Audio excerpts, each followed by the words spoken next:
Üniversite hazırlık. Üniversite, LGS, hepsine. Yani Allah muvaffak etsin. Hedeflerinize varırsınız inşallah. Yan çadırda da söyledim. Azmin elinden bir şey kurtulmuyor. Azmederseniz, düzenli, tertipli çalışırsanız, hocalarımızın emeği boşa gitmesin diye bir şey içerisinde olun. Gerçekten bilgi değerlidir.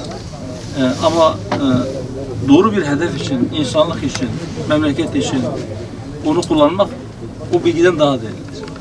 Çünkü tek başına bilgi kötü amaçla da kullanılır. Ama inşallah o iyi bir insanlıkla birleşirse memleketi hep beraber yukarılara taşıyacağız. Sizin için yapabileceğim bir şey var mı? Bir talebiniz, bir isteğiniz, bir eksiğiniz var mı? Yani keşke şey olsa, derslerden sonra böyle etüt yapılsa. Etüt.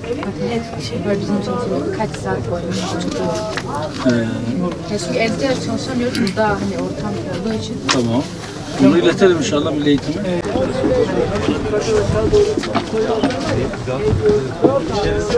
Bir eksiğiniz şeyiniz var mı? Dediler ki evde çalışma ortamı çok iyi olmuyor. Acaba burada bu derslerden sonra bir etüt için bir şey olabilir mi diye? Bugün onu Kaymakam Bey ile organize ettik. Evet. Bununla ilgili bir öğretmen arkadaşımız görevlendirildi. Evet. Yarından itibaren servislerle konuşuldu, onları bekleyen servisler olacak. Kütüphanemizde etüt yapacaklar. Burada kalan öğretmen arkadaşlar da onlara mimarlık yapacaklar inşallah. Merhaba. Nasılsınız? Teşekkür ederim. Evet. İşte çeşitli etkinliklerimiz, oyunlar oynuyoruz.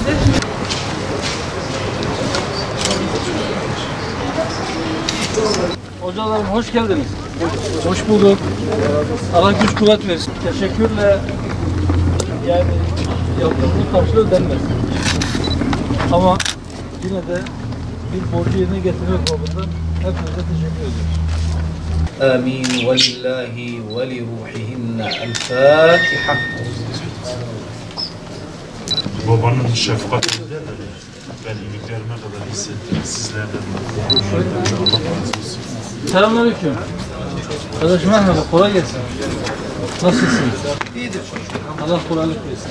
Yok hanımdaki. He, Allah kolaylık versin. Sağ olasın. Nasıl işler? Olur elhamdülillah. Yani şu anda toparlanma başladı mı? Olur inşallah iyi olur. İnşallah. Ha, Allah razı olsun. Estağfurullah. Merhaba hocam. Nasılsın? Allah iyilik versin. Ne satıyorsun? Hırdavat. Hırdavat. Daha yeni daha malzemeler getireceğiz. Yeni başlıyorsunuz. Evet. Allah güç kuvvet versin. Güç olarak inşallah bir kapılar açılmasını neyle işler? Ben cep. Temiz adam. Ben ayakkabıcıyım. Bu da gıda işi. Aşçı siz misiniz? Aşçı. Allah kolaylık versin. Duyduk ki millet kilometrelerce öteden sen yemeğe geliyor. Valla bir hafta 7 kilometrenin arasından arabayla gelip alıp götürüp getiriyoruz. Ne katıyorsun yemeğe şu böyle lezzetli? Bana sınırımızı katıyoruz. Evet. Güzel yapıyoruz. Eyvallah. Ne yaptın bugün? Bugün etli noktumuz var. Evet. Pilavımız var. Evet. Çok güzel bir başımız var. Kendi ayakları üzerinde durabilecek pozisyona gelinceye kadar inşallah Rabbim size de güç kuvvet versin. İnşallah beraber bu enkaz kalkıncaya kadar, bu yaralar sarılıncaya kadar bir dayanışma içerisinde bu işi götüreceğiz inşallah. Şurası birinci bölge televizyon ile çevrilecek. Burası ikinci bölge televizyon ile çevrilecek. Şu orta bölümde sosyal donat alanlarımız, okuldur, camidir, Kur'an kursu ve diğer sosyal donat alanımızı buraya yerleştireceğiz. Allah can sağlığı versin. Bir sıkıntınız var mı? Allah sıkıntı vermesin inşallah. Evet değerli basın mensupları, 6 Şubat'taki çifte depremden sonra bir de sel felaketi yaşadı Adıyaman. Birinin yaraları henüz daha tam olarak sarılmamışken maalesef bir felaket daha geldi. İnşallah bunun da yaraları sarılacak.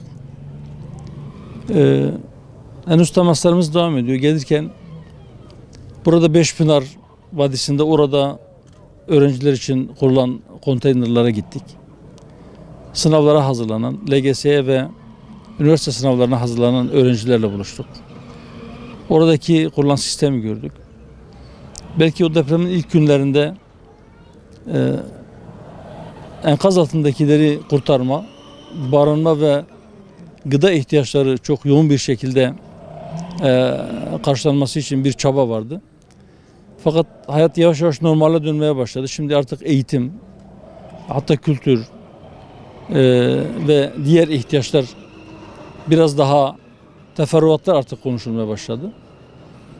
Bugün de burada işte konteynerlardan oluşan Kayseri içerisindeyiz. Esnafı gezdik. Evet, burada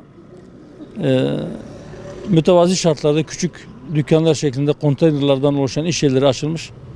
Esnaf burada iş yapmaya çalışıyor ama henüz millet buraya alışmadığı için esnafın çoğu yeterince iş yapamadığını söylüyor. Fakat bunlar belki ilk adımlar. Emekleyen bir çocuk gibi İnşallah ayağa kalkmaya başladılar. Küçük küçük adımlar atılacak ve inşallah eskisi gibi toparlanacaklar. Bunun için bizim şunu unutmamamız lazım ki böyle dar zamanlarda milletçe el birliğiyle birbirimize yardımcı olmamız lazım. Daha önce söyledim, bir kez daha söylüyorum. Şimdi önümüz Ramazan. Şu an Ramazan ayı içerisindeyiz. Rahmet iklimindeyiz. Önümüzde bayram var. Fakat belki buradaki insanların çok büyük bir kısmı o bayram sevincini memleketin diğer tarafındaki insanlar gibi yaşayamayacaklar. Aslında bu bayramı hepimiz buruk yaşayacağız. Buradaki kardeşlerimizi bizim unutmamamız lazım. Evet, belki şu anda gıdaya çok ihtiyaçları yok ama halen daha ihtiyaç duydukları bazı şeyler vardır. Mutlaka onunla ilgili sadece kamu değil, belki sivil toplumun da üzerine düşeni yapmaya devam etmesi lazım. Bütün hayırsever vatandaşlara ben sesleniyorum. Lütfen yardımlarınızı kesmeyin.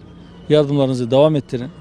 En azından şu Ramazan'ı rahat bir şekilde atlatıncaya kadar depremzede kardeşlerimizin ellerinden tutmaya devam edelim. Biz de sahada geziyoruz. İhtiyaçları, istekleri varsa vatandaşların onları not edip onların bir an önce giderilmesi için bize ne düşüyor ona bakıyoruz. İnşallah tespit ettiğimiz, bize iletilen eksiklikleri yetkili makamlara bildirmek hususunda bir çabamız olacaktır. Ben tekrar çağrımı yenilemek istiyorum. Sivil toplum elinden gelen çabayı ortaya koymaya devam etsin lütfen. Hayırsever vatandaşlarımız buradaki yardıma ihtiyaç duyan kardeşlerimizi unutmasınlar. İnşallah bu yaraları hep birlikte saracağız. Yeniden ayağa kalkacağız.